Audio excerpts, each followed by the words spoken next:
আমাদের দাবি হচ্ছে ধর্ষকের সর্বোচ্চ শাস্তি নিশ্চিত যাতে হেলায় না ফেলে থাকে, হেলায় ফেলে রাখলে আমাদের সাহস দিন দিন বাড়তেই থাকবে, বরঞ্চ কমবে না।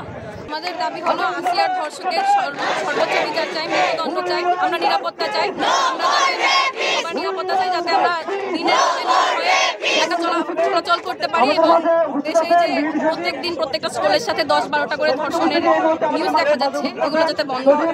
এগুলো খুবই মর্মান্তিক, এগুলো আর সহ্য করা যাচ্ছে না। ইন্টারিমের কাছে বিচার চাই।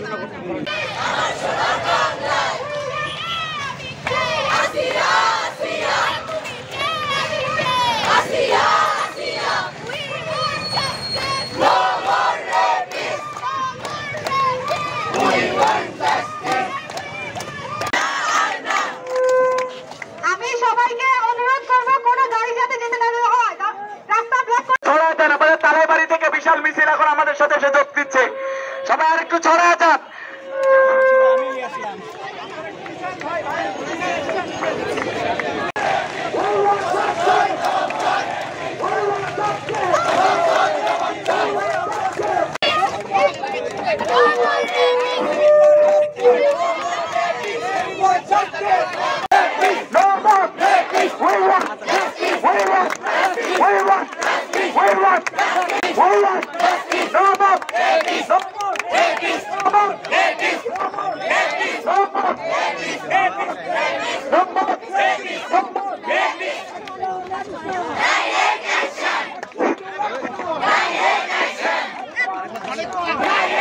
ধর্ষকের সর্বোচ্চ শাস্তি মৃত্যুদণ্ড নিশ্চিত করতে হবে।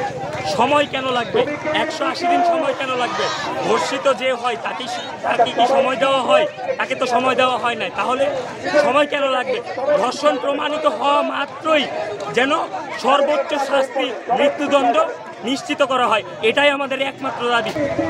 আপনারা ইতিমধ্যে জানেন যে আমরা রাজশাহী বিশ্ববিদ্যালয় প্রত্যেকটা আন্দোলনের ক্ষেত্রে, প্রত্যেকটা যৌক্তিক দাবির ক্ষেত্রে সবার আগে সস্তার হয়।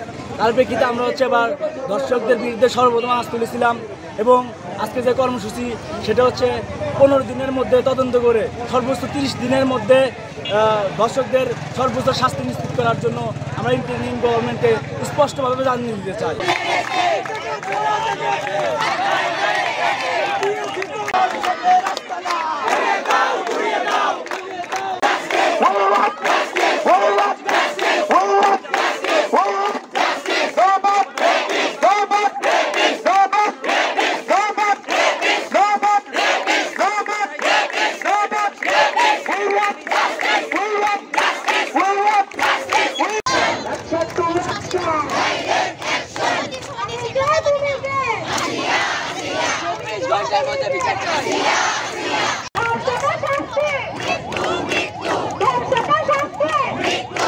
কিসের 180 দিন, তারপর 90 দিন বলা হয়েছে, কিসের 90 দিন?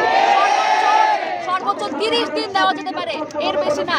এবং কোন আমল, যে সরকারের আমল আমরা বিচারের পাচ্ছি না, যে আমলে আসুক আমরা নারীদের সুরক্ষা চাই।